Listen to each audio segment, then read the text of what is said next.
Good afternoon, dear students. It is really a pleasure to work again with you in this semester. As you know, this course is part of the thesis development, the thesis writing process that you need in order to get your degree as a master teacher. As you have already seen, the main purpose of this course is to assist you in the writing of your research report for your trabajo de titulación or master thesis. In the thesis writing 1 course, you already started to work with a research proposal or research project, which was already revised, and some suggestions were given by the advisors. Now in this semester, what you are going to do is keep moving forward in this process. Now you are asked to apply all the research instruments in order to gather data to write your research report. And of course, this is a process that you are going to do step by step, in which I'm going to guide you, and you are going to receive also feedback from your advisors. Besides the research skills that you are going to strengthen now, you are going also to learn to reflect on your own skills and knowledge in order to identify your strengths and to keep learning and developing as a professional through the creation of a portfolio that documents your professional life, including instructional materials and samples of students' work and assessments.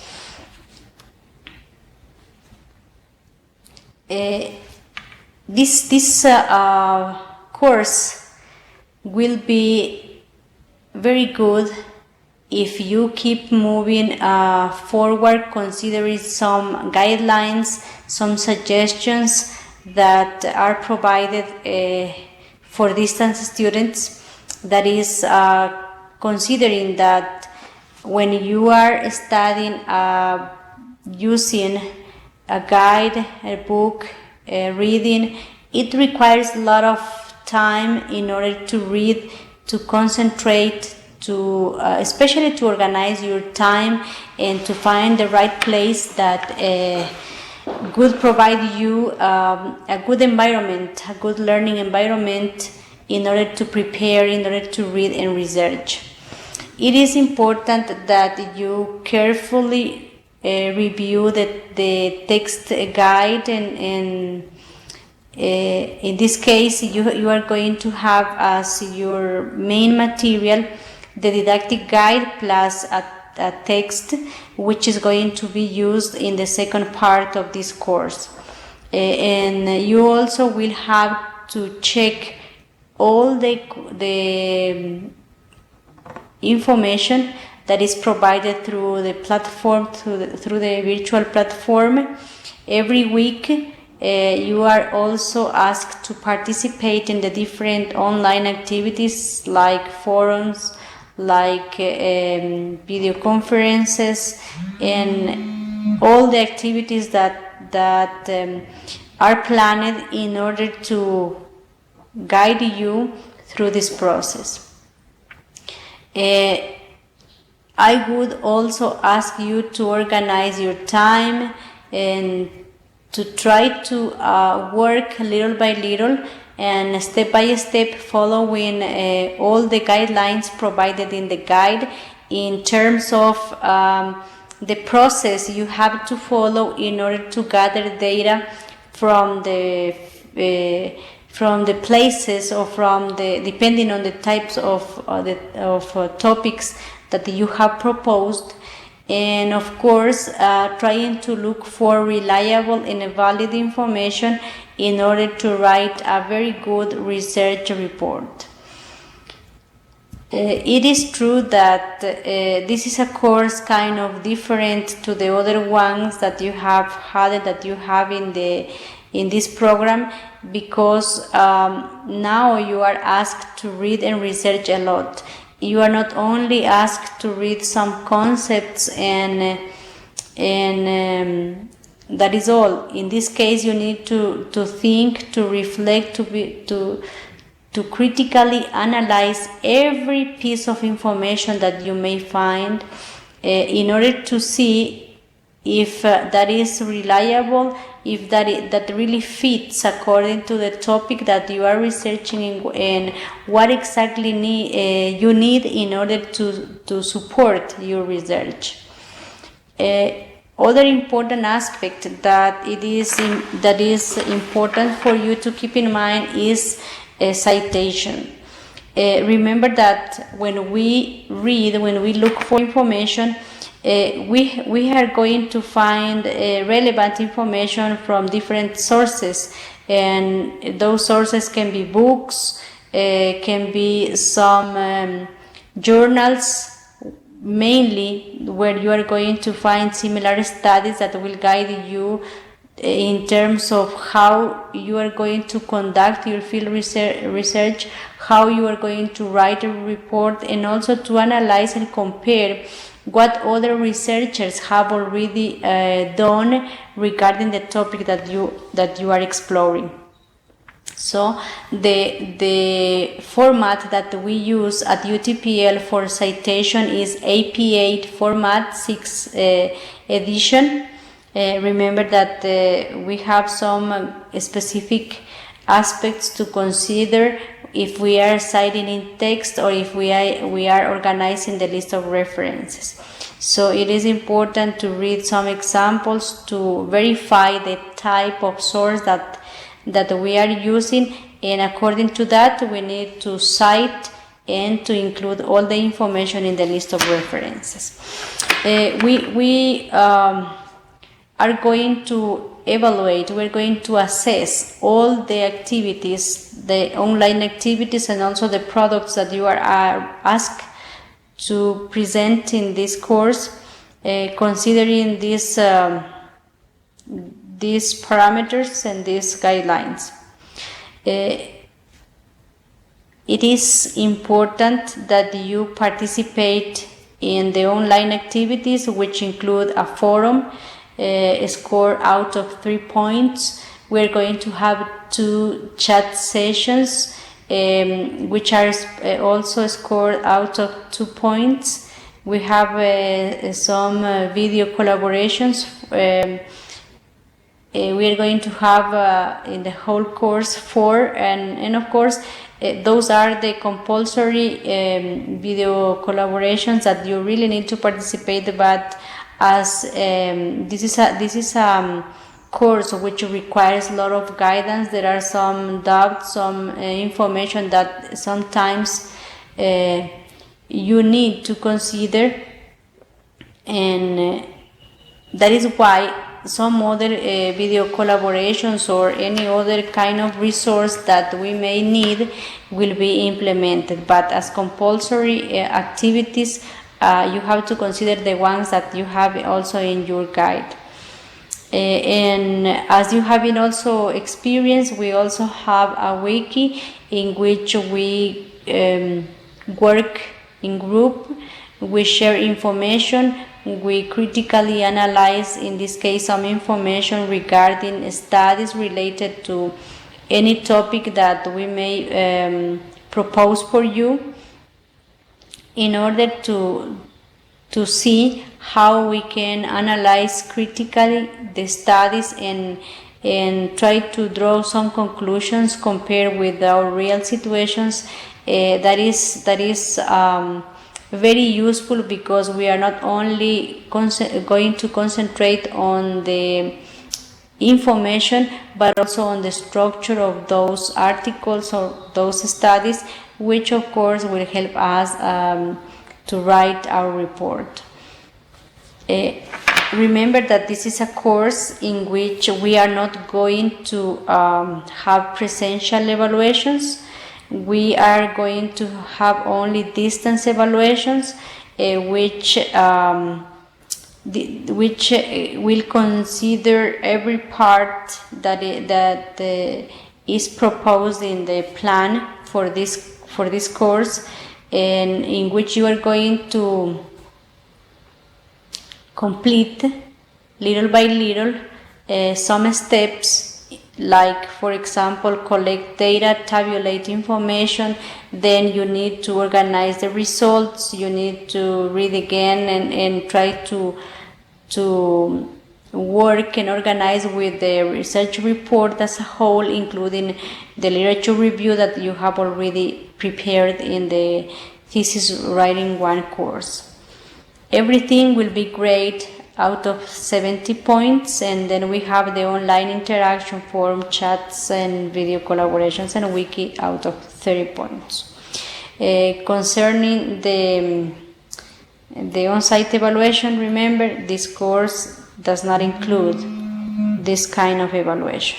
And also, there is something new for this semester, is that we have to work with this course the whole semester, which is really positive, because from experience we know that students need a lot of time in order to keep working step by step. First, gathering information in order to demonstrate, in order to show or answer the questions you have posted in the research proposal. So we are going to work the whole semester. I know that you have 3 other subjects to work with, but you need to organize your time in order to complete the research report by the end of the semester. This is the main goal, that by the end of the semester you really be ready with your research report in order to get your degree. And now it is important to talk a little bit about the contents, how the guide is organized, and what information we are going to study now. If you check your guide, you can see that we have in unit number 1, you are going to have information and an overview of the issues related to data gathering for research in the EFL context, because that is the area that we are working with. You are going to find some information, some kind of review of key concepts related to research in general, and specifically some terms that we use in EFL context. It is also important to check the types of research and their typical focuses, because all of you have proposed a personal topic or individual topic, and each one of you have also selected any type of research depending on the type of question that you have posed. Some have a kind of comparative research, others have selected action research, experimental or quasi-experimental research, and so on. That is why it is important to review these types, because the focus and the type of information that you need in each case is different. Also, we are going to study the relationship among the research focus, the data sources, and also the sample that we select for each case. You already worked with the data collection instruments or the data collection tools, which are used to gather information in order to demonstrate the hypothesis or to answer the questions. So in this case, we are going to review also again some procedures and data collection measures. considering that depending on the type of studies, we are going to describe the results, we are going to analyze, and what is most important is what is something really interesting is to interpret the results and contribute as a researcher in order to see what you have discovered regarding a specific issue that you were researching. And those results will be, of course, valuable and useful for teachers, for students, or for future researchers.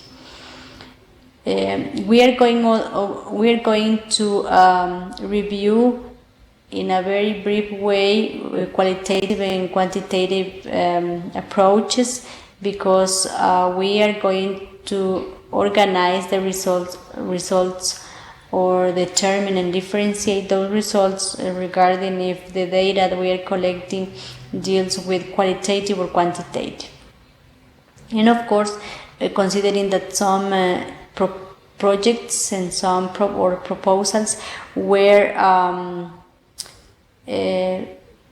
already presented, considering the mixed method, it is also important to see what kind of data collection measures and you need in each case, and how you have to analyze and interpret the results.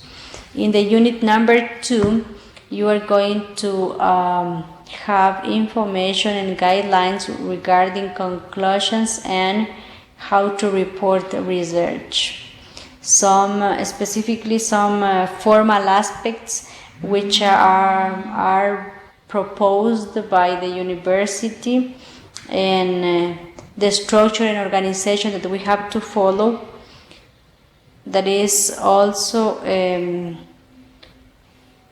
proposed by the university. In the unit 3, we're going to work with portfolios in the EFL context and different types of portfolios, specifically the ones that are mostly used in the EFL context. And of course, you are going to practice and experience how to create standard-based portfolios. That is one of the most important tools that nowadays is widely used. In unit number 4, we're going to create and learn how to create or develop a professional portfolio.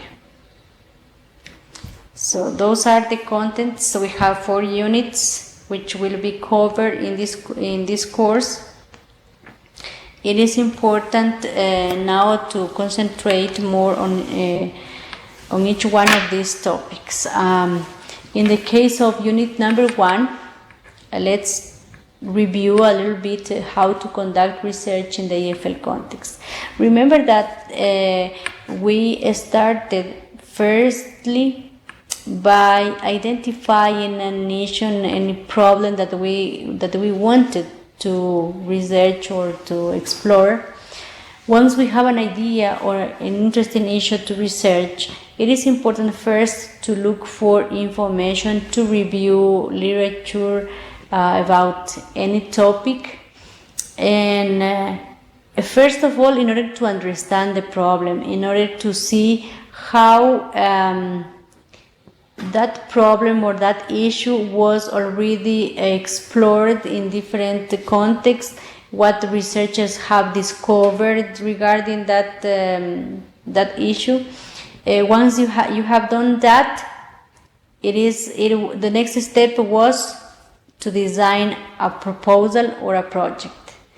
Until this step, you have just already worked and everything is done. Now, in this course, what we are going to do and what we expect you to do is to collect data, to apply the research, the data collection instruments or research instruments. Remember that those instruments included surveys, tests, or any kind of data collection instrument according to the type of proposal that you have had. So you collect the data. This is a step in which you go to the field where the problem or the issue happens, so you can gather information to answer to complete the objectives of the proposal.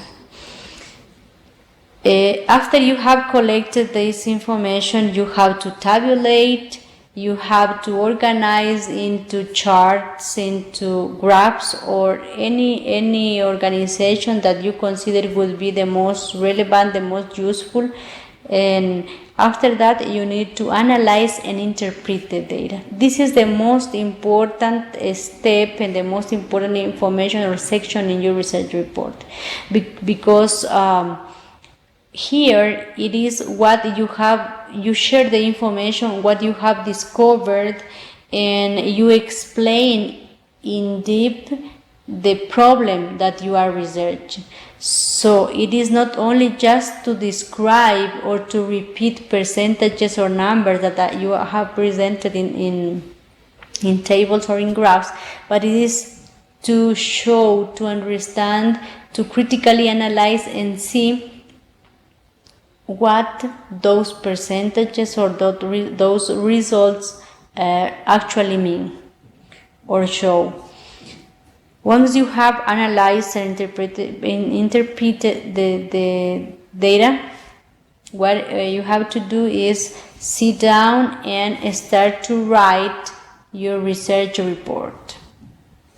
So if you have done all the steps up now, you have all the information, and you have to sit down and write the research report by following the structure and guidelines provided in order to present your thesis or your trabajo de titulación. It is important that after you finish and write your report, you evaluate the research. You do a kind of critical analysis in order to see how all this process was, and also to evaluate the results that you have gotten, and try to provide some suggestions, some recommendations, or design a proposal in order to improve the situation in the context that you have researched. So this is important to keep in mind all this process, and remember that we have to follow step by step. Let's review a little bit something about the procedures and tools that you use for gathering information. According to Mgtr and Charles, 2008, we have some steps to follow. The first one is to identify the focus of research. The moment that we decide what kind of tool we are going to use or apply in order to gather information, the first thing we have to do is check if in the proposal we were right or not the moment that we selected the data collection instruments. So if we are talking about social behavior, or if you want to explore social behavior or past status or events or population or characteristics or correlation or prediction or innovation, evaluation or causation, so you have to decide which one is the most suitable data collection tool in order to have information, to have results that would actually help you to demonstrate what you want to demonstrate, or to explain what you want to explain. The second step is decide what data are needed. It's not the same if you are working with research that involves social behavior and research that involves evaluation. So let's see. For example, if you are researching something about social behavior, for example, observation could be one of the most suitable data collection tools. Of course, you have to use some models in order to triangulate the information.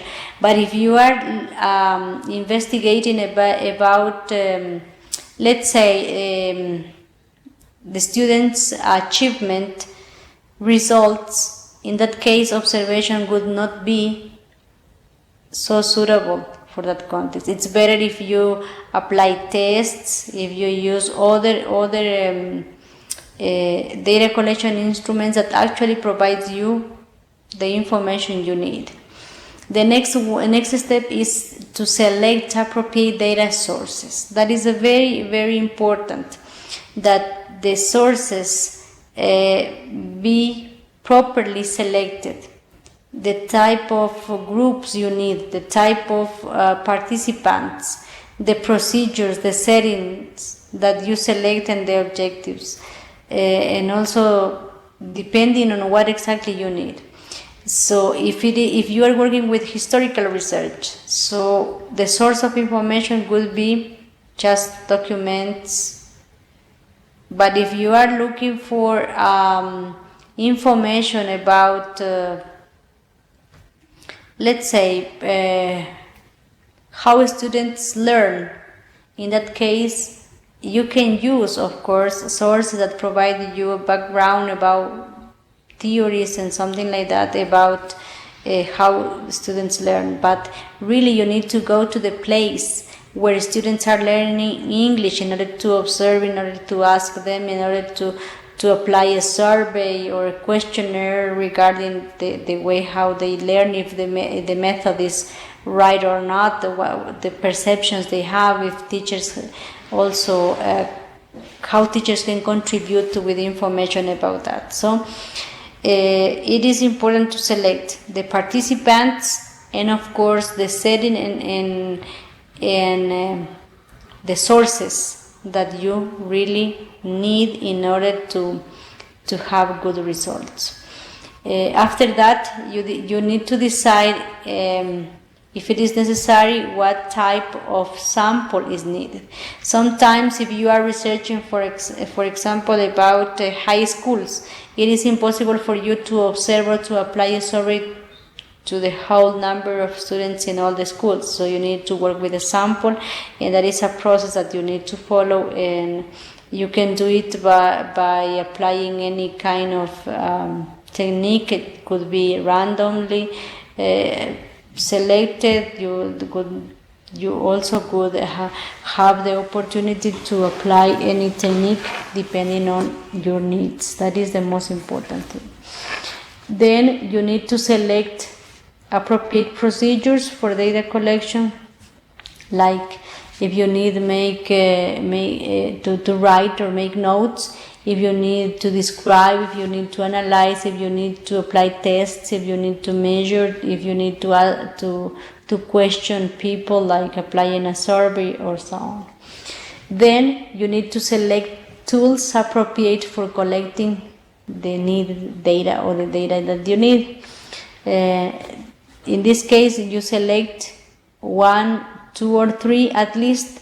You need 3 types of data collection instruments that would provide you more reliable information, and you are also going to be able to triangulate information, because it's not the same if you ask students, do you like learning English or working cooperatively?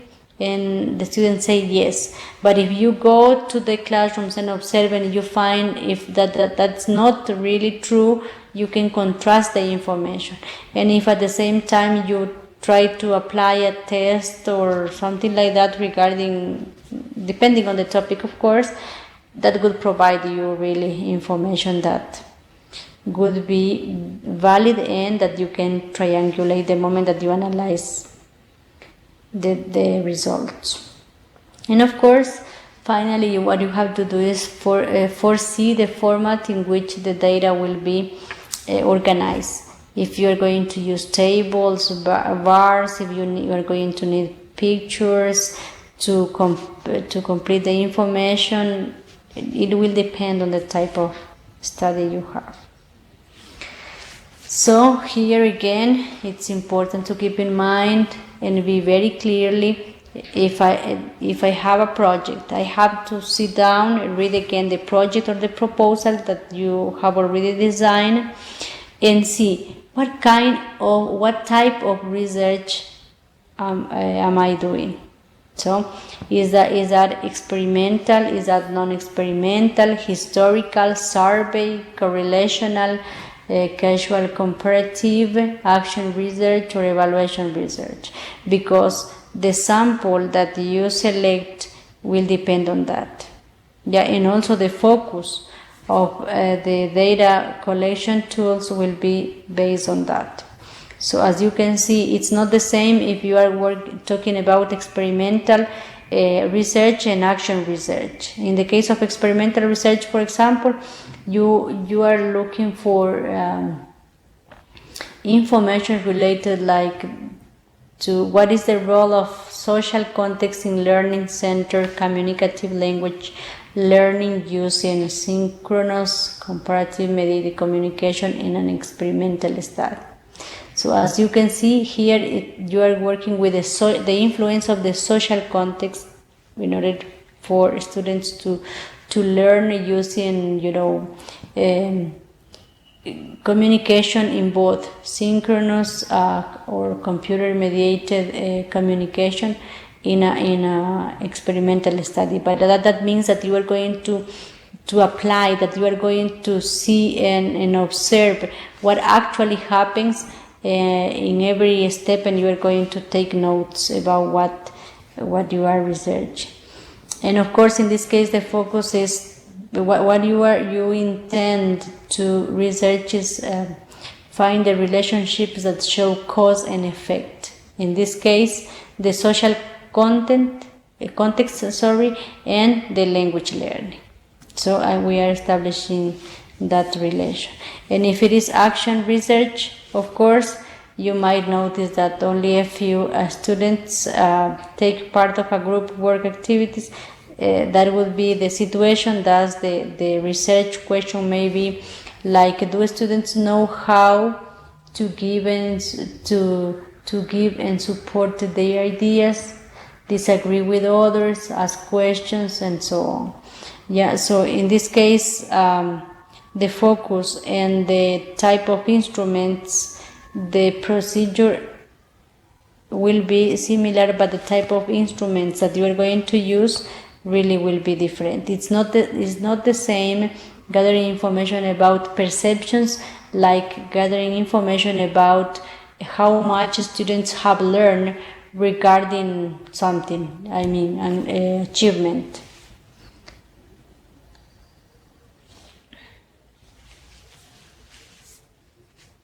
We have to be very coherent the moment that we complete or try to work with research. There must be a very close relation concerning the focus of the research, the data, the sources, and the sample that you have selected. Keep this in mind, because most of the time the problems that we have is because we don't have a clear picture about what type of research or project we have, and the type of data we need, the sources, where we have to get the information from, and of course the sample is not properly selected. If that is the case, if there is no coherence with all these elements, the results, of course, will not be useful, will not be valid. We are going to have problems with our research. Remember that in the case of selecting sample, you can basically select the sample by applying probability sampling or non-probability sample. So in the case of probability sample, you just take, for example, a list of students or a list of high schools in your city, and you decide by random that you are going to work with 5 high schools, or you are going to work with 5 students from each high school, from each class. So you just take a list and and randomly select the participants for the study. When we talk about stratified sampling, it's for example when we divide the place, like you say we have country Ecuador. If we want to research like English level among EFL students in high schools in Ecuador, Ecuador is big, and we are not going to be able to cope all the students in the country. So we can stratify the sample by applying districts, by considering cities, or by considering neighborhoods and something like that. Cluster sample. Also, it's other way of selecting a group of students by grouping them and considering some characteristics, and based on that selecting the sample. Systematic sample, it's kind of when you decide systematically to select a group of participants from a bigger group or from a whole population. In the case of non-probability sampling is when you decide, you have a list of some criteria concerning for example, the age of participants, the level of participants. So depending on your convenience, you say, I'm going to work only with children, for example, or with high school, or with the students who are 80 years old. In that case, that is non-probability, because you have some conditions, some elements that you are considering for selecting the sample. That is similar for judgmental sample and for snowball sampling.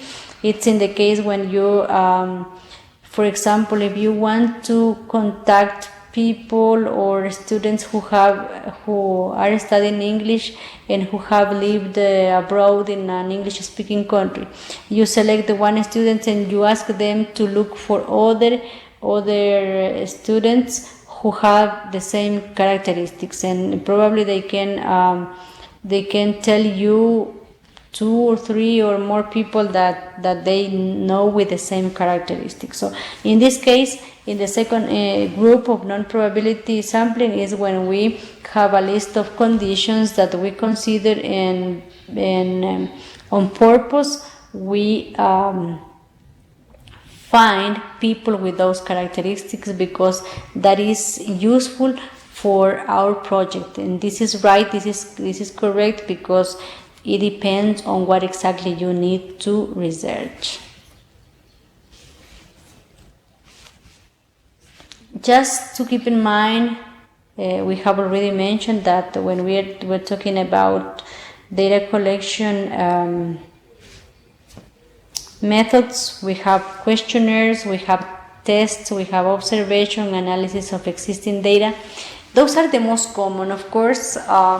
In education, because that is the field we have to work with, mostly we work with questionnaires, with tests, with observation, and with analysis of existing data. For example, when we go to a journal, or when we go to statistics that have been already that some other researchers have already gotten, and based on that we are going to focus a new project, a new research project, or try to understand or explain the problem based on that information. When the next step, once you have collected the information you need for your project, the next step is to describe, analyze, and interpret the results. And of course, remember that when you got information, you have to tabulate and organize based on the type of questions or objectives that you have. And it is very important to keep in mind that the approaches, the most common and the bigger approaches that we have include qualitative, quantitative, or mixed method. Those are the approaches which at the same time can enclose some or really enclose the other types of research, like if we can have a qualitative study which can be focused on historical or can be focused on action research at the same time.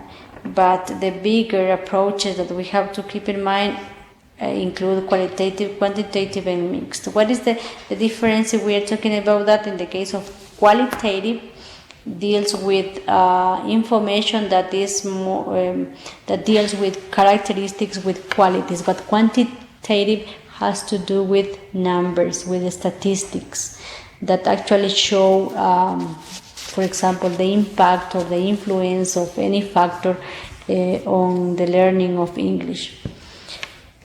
And mixed method, this is very common and mostly used especially in the field of education and in the social science. It's because normally in social science there are a lot of issues, problems that need to be described in terms of qualitative approach, but at the same time it is important to show some statistics. So the combination of these two really help to provide better results in order to share both points of view in terms of qualitative and quantitative information about the problem.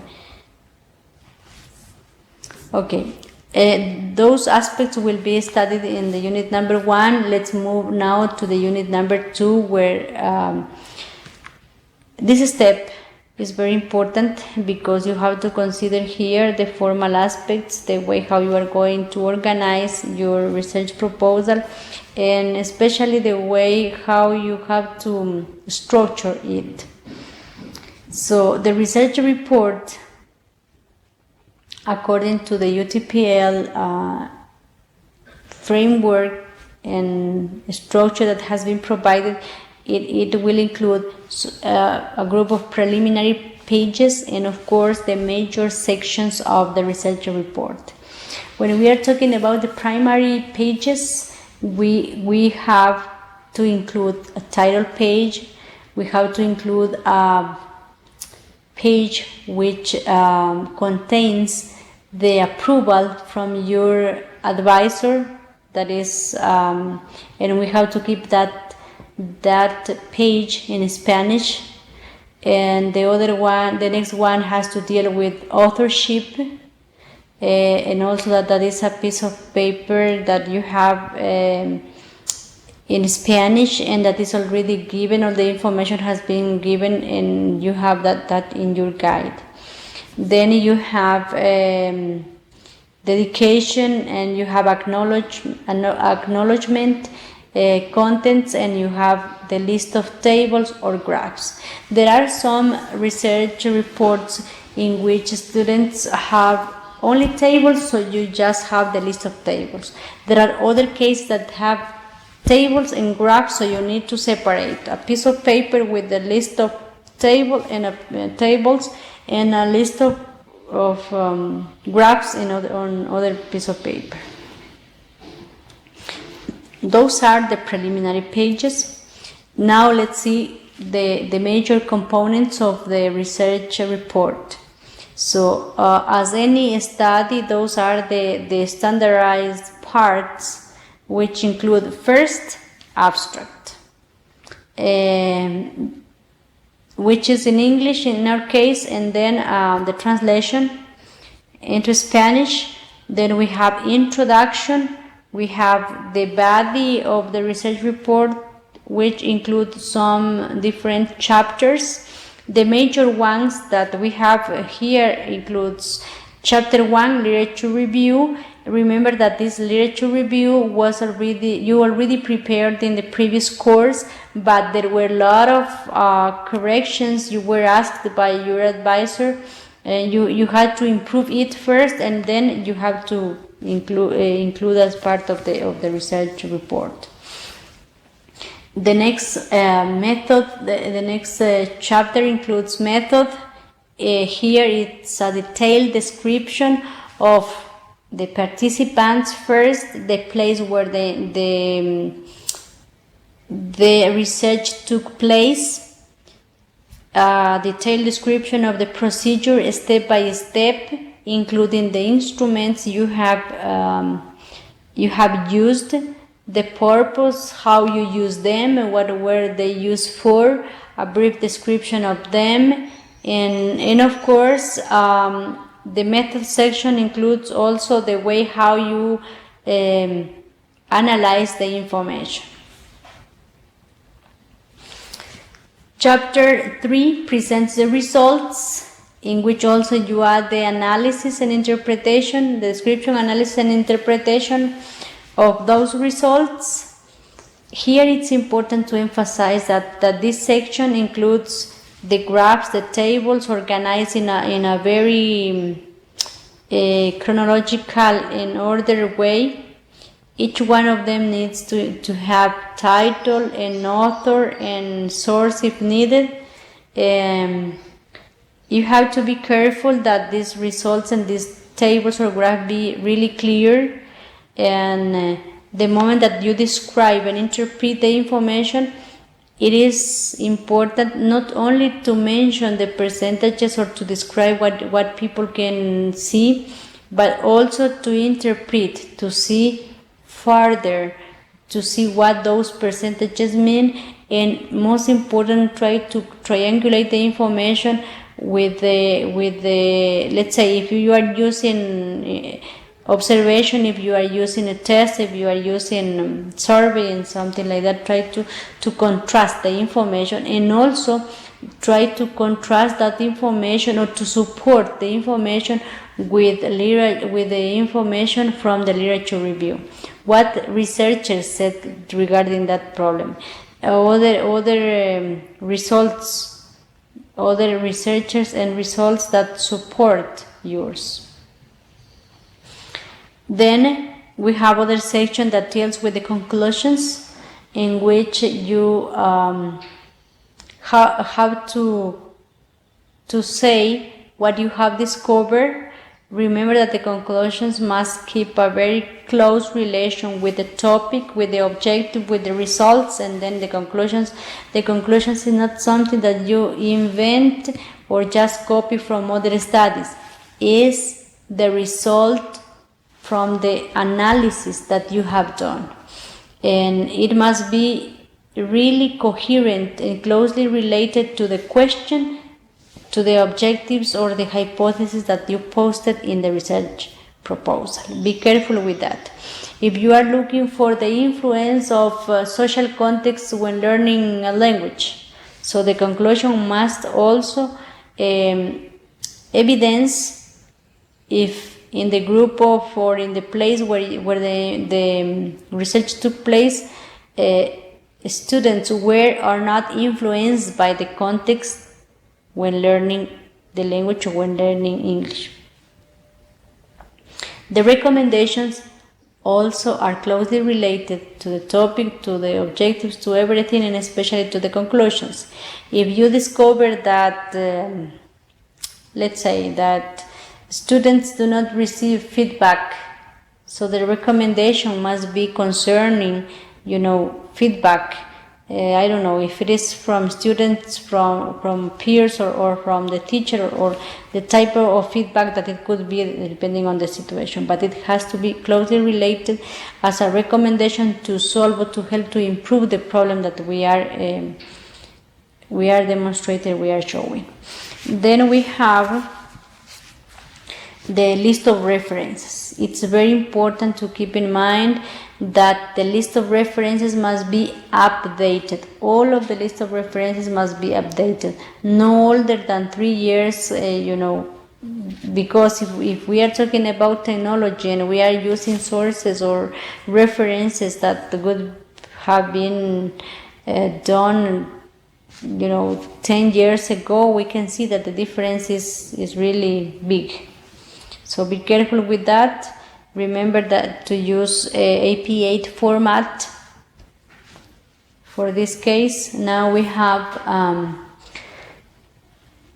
a kind of summary for you to visualize better the research report o trabajo de titulación with the different parts that I already mentioned. In the case of the Unit 3, we have to work with a kind of different topic, but again it has to be related with research. It is related to professional development because it deals with portfolios, with the use of portfolios as teachers for professional development, because that is the focus we have here. Because they showcase your experience, how you have improved through time, considering the experience that you gain every year, every day. Here I want you to review and to familiarize with portfolios according to Campbell, Melliser, and Nettles and Guerin, 2014. A portfolio is an organized, goal-driven documentation of your professional growth and competence in the complex article in teaching. Generally speaking, portfolios comprise a collection of tangible evidence of a wide range of performance, essential knowledge, critical dispositions, critical experience, analysis that you have gained through time. If we analyze the term considering the etymological point of view, we can see that a portfolio comes from port, which means to carry, and folio or folios, which mean pages, because at the beginning portfolio was conceived like a kind of page containing information or a piece of paper showing information about, in this case, about professional development or about experience. Something that is portable, something that could be possible to read and to carry, but at the same time very useful because it presents information about experience, in this case teaching experience. There are different types of portfolios. In the case of the book that we are using, the author analyzes some specific types of portfolios, and it will vary from the perspective and the aspects considered in order to classify them. Here we have just an example for you. Like the authors of the book that we have, the basic book in this course, they consider that we can have a working portfolio and presentation portfolio. Working portfolio, they call like that because it is portfolio which collects our experience related to our work, related to teaching. In presentation portfolio, it is very common now that as you have your CV, you can also carry a presentation portfolio which showcases what you can do, what you are as a professional, how good you are as a professional, and what you are able to do. So if you present that when you are looking for a job and an interview, they can visualize what skills you have and what you can do, how you can show that you actually have had those skills or those competences. Other authors also classify them considering that we can have learning portfolios in which students or me as a student organize and present all my experience, but as a student, as part of what I have been doing in order to learn, in order to be a professional. The other type deals with assessment portfolio, which is used, as you have already studied in one of the courses, is in order to assess students, to assess knowledge, to see what students have already learned. And the other one that deals with professional portfolio, that is a document which evidences how you have evolved during your professional life or in your career. And it highlights, of course, your achievements in a very organized and coherent way.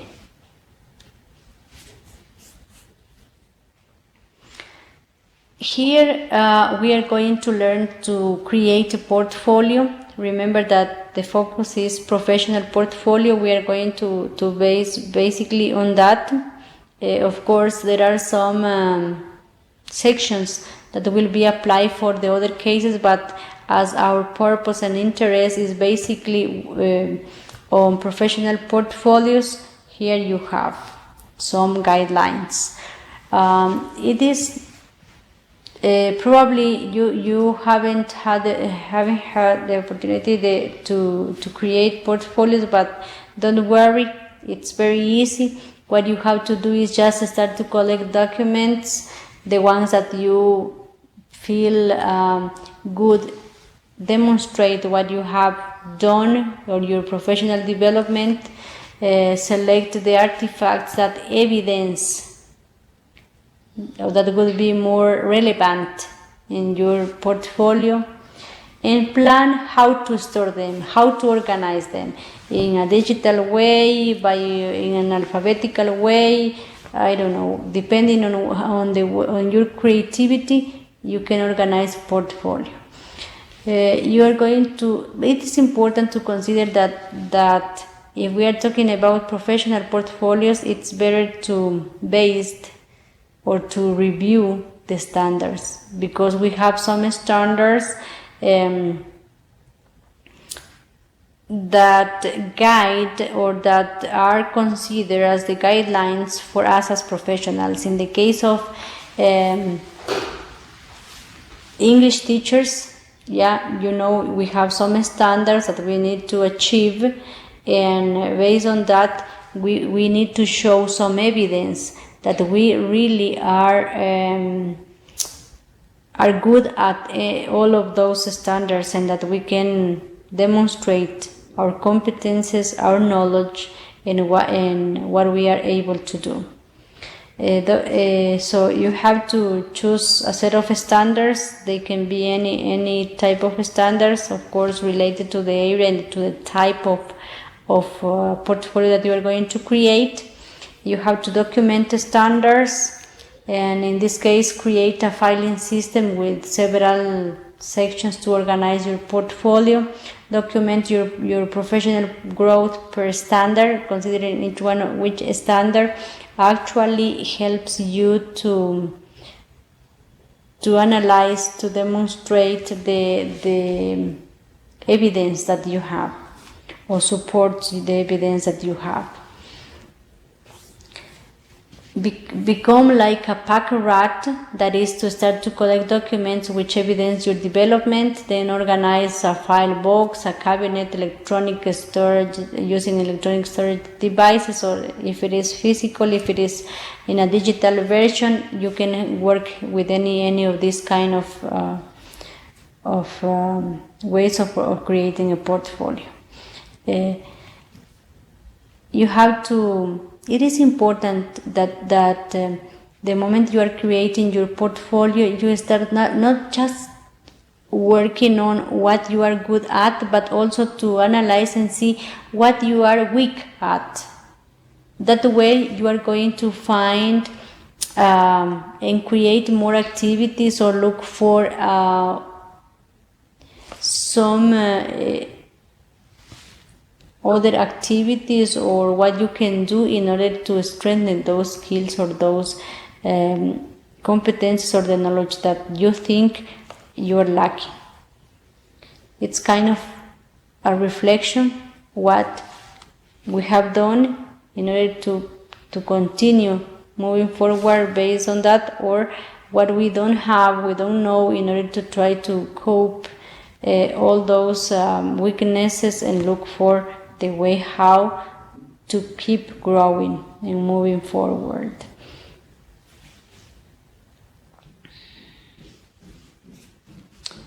So in the unit number 3, you are going to learn and describe and work with all the concepts, the theoretical point of view regarding portfolios.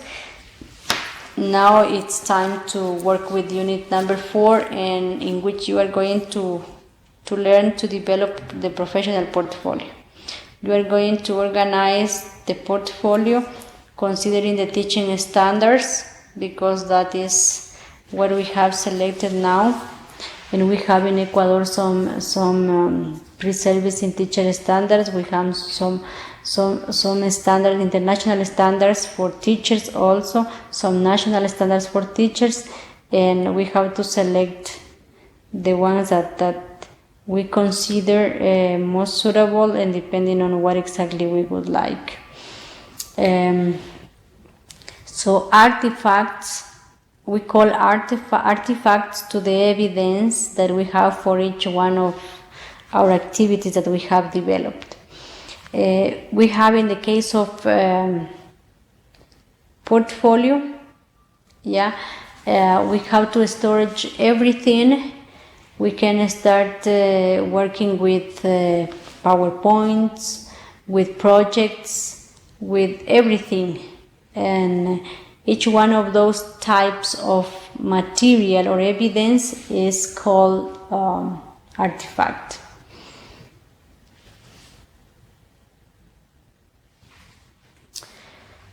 We have proposed format and organization for our portfolio, which will include first a cover with all the information, the participants or students' information.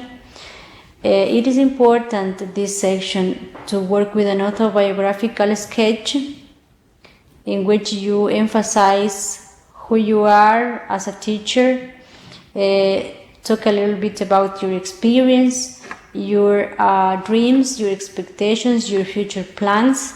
That is very important, because based on that, you also will organize the portfolio, trying to see what needs to be improved and what you have to keep the same way regarding your professional experience or life.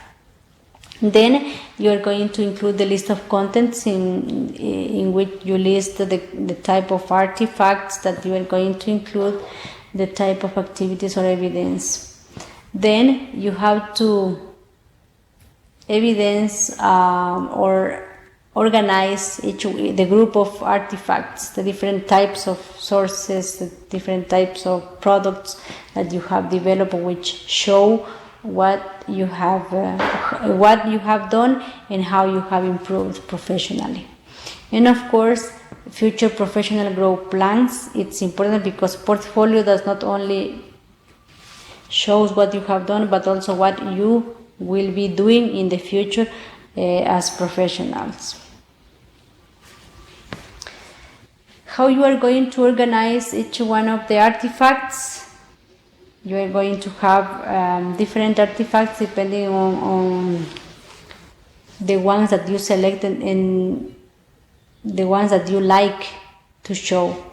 For example, if you have artifact 1, let's say in my case I would like to organize or to show my curriculum plans, the ones that I have used with students, and see how I have improved, how I have included the resources, technological experience and something like that, in order to help students learn some specific topics. So if that is the case, I'm going to have artifact 1, the name depending on the type of evidence I have. Then remember, it's important to try to relate this experience, this knowledge with the standards. What standard is related, teacher standard is related to this artifact. And the type of artifact we have, the objective. It's very important to reflect on what was the objective for me as a teacher to ask students to, for example, to write a critique of a study, yeah, and the evidence, the reflection. How did I do in that case? What was my experience? Did everything work okay? Which needed to be improved? Which kind of aspect students found difficult? What did I do as a teacher to overcome the problem, if that was the case? Or what was something that the students really liked, so I can probably keep doing or share that information with other teachers to improve their teaching also. And of course a conclusion. That will be the structure. Then artifact 2, the same. You have the name, the standard, the type of artifact, the objective, the evidence, the reflection, and conclusion.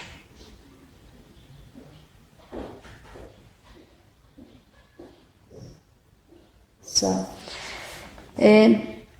all these artifacts and structure in the way that I explain will be organized into a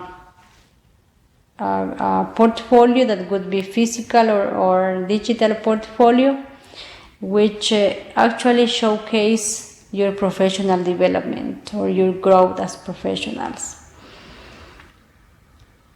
In the case of professional portfolios, remember that the use of them, or they are useful because they help to understand the profession. They help to gain self-understanding, because you are going to analyze critically to every aspect that you have done as a teacher. You are going to gain a holistic, authentic assessment. And also when interviewing for teaching position, you are going to use them as the showcase, as something very relevant, visible, and tangible for the authorities of the institution, if that is the case where you are posting to be a teacher.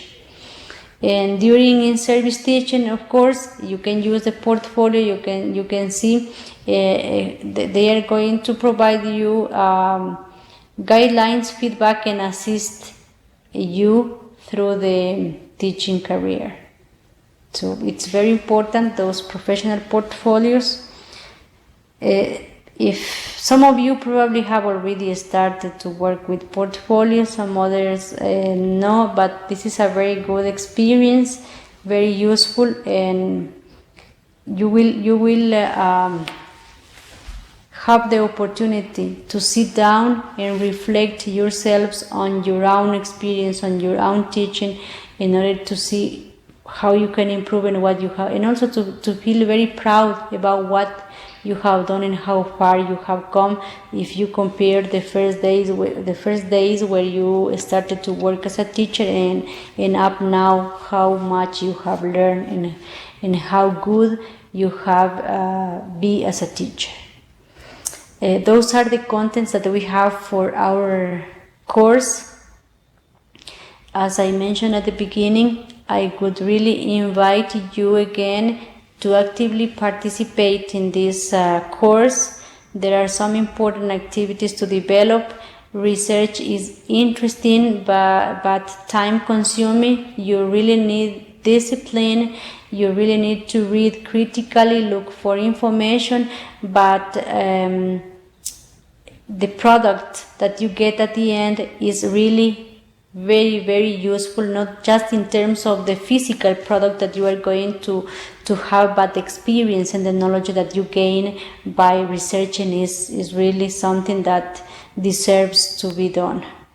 So that is all for this video conference. I am organizing the activities in the course. We are going to have all the activities, and also If you need some information, some specific information, remember you can write me a message or contact me during the considering the schedule that I have proposed for you. Thank you so much, and congratulations for working hard in this course.